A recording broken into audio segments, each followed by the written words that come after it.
I'm going to go over what's been going on in the residential real estate market right here in Spokane, and it is fascinating. It is not what I expected to be happening when I started doing my market reports last summer. My name is Brian Johnson. I'm a real estate broker right here in Spokane with Windermere Valley, Liberty Lake. If you have any questions about real estate, my contact information is right here.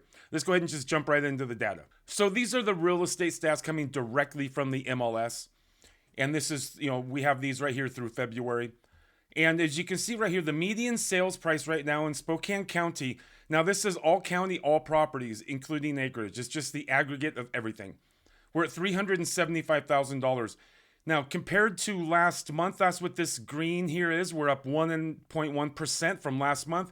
And this over here is February of last year. We're down 6% from where we were at February last year. We did go up, obviously, further than that, and then we peaked out sometime around in May, maybe, or June, and then prices went down in December. We had basically erased the gains of basically the whole year. And you can see right here, we're starting to go up a little bit right here as we're coming back into the market, and I think you're going to see the data shows that coming up. Now, closed sales, 283, down 5.4%. You can see that number is trending down, and you're going to see why in a second. It's because of inventory. But right here, this is what's really interesting to me right now, and so is the inventory. And that is the days on market is absolutely plummeting right here. Now, what I don't know, if I put my little mouse over the graph out here, it's not giving me a number. So days on market is 9 is very low. And a year ago, we were basically in almost the 1 or 2 days back here a year ago. So 9 days it's going down. That tells me something. It tells me that things are picking up pretty rapidly. So list price received 99%. That means basically a house is getting almost full price offers on average.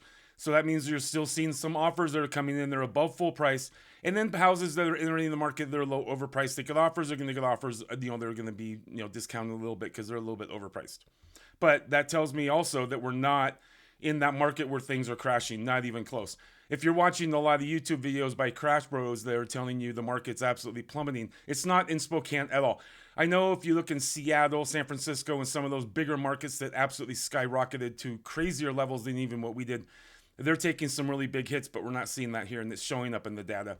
Sold price per square foot, and that's not really, don't try and price your house on that. That's just the average, but it is going up. Now look at right here, 486 new listings and 455 pending sales. We used to have a number there that was way, way higher.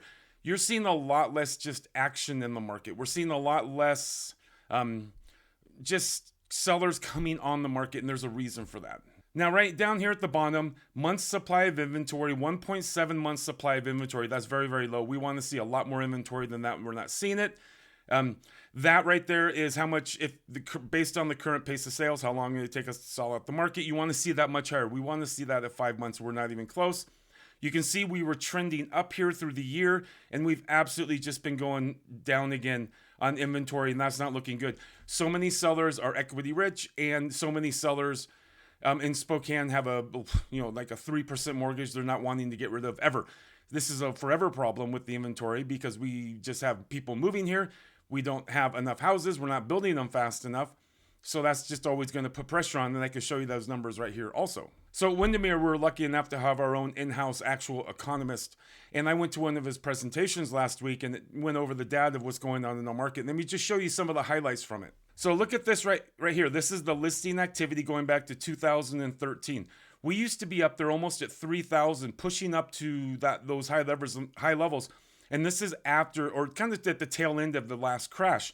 Since then, the activity in the market, the listings, just the number of listings has just absolutely gone down. And this is a function of not having enough new construction as people are moving here. Now, this graph right here is showing sales prices. You can see sort of the arc and the curve of pricing. And he's expecting to see prices erode still a little further. So here is where we're at right here on the graph over here in the yellow. And you can see we sort of came back down to where the trend line was.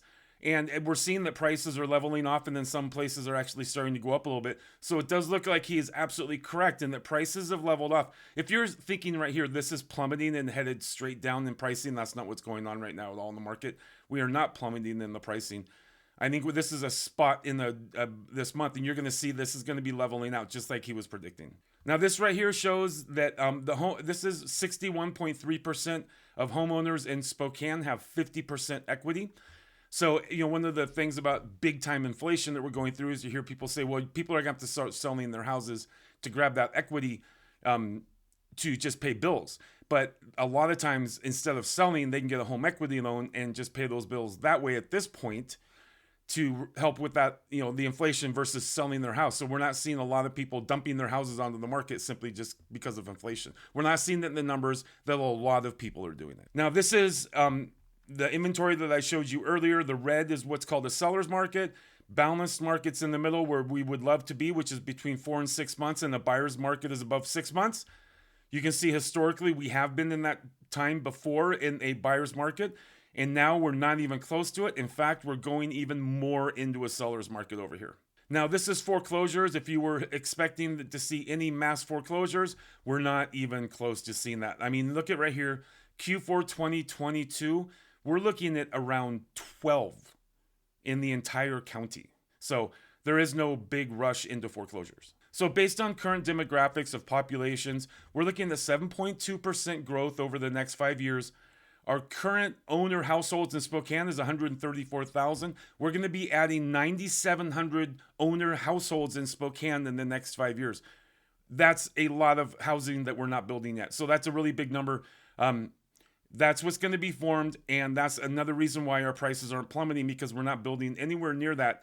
But these people need houses and they're going to be buying, and they're coming in from out of town. And the reason I can tell you that people are coming from out of town, besides everyone just knowing it in the real estate business, I'm getting calls from people. Most commonly is going to be, for me, it's going to be California and King County. That's where I get most of my calls from on this channel, from people who are reaching out to me, is those two areas. Now, this is a population graph right here showing net migration.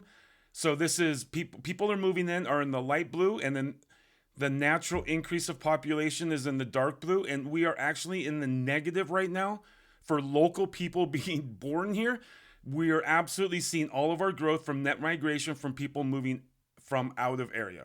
This is interesting, but growth has been completely driven by in-migration and not by natural increases. Over 60,000 people have moved to the county, while just 11,700 came via organic growth. If you have any questions about any of this data, or you want to just reach out and chat about real estate, don't hesitate. My contact information is right here. And I have a really nice buyer's guide and a seller's guide that you can click in the description below and download that without giving me your email if you want to just look at some of the process of doing, just buying and selling a house.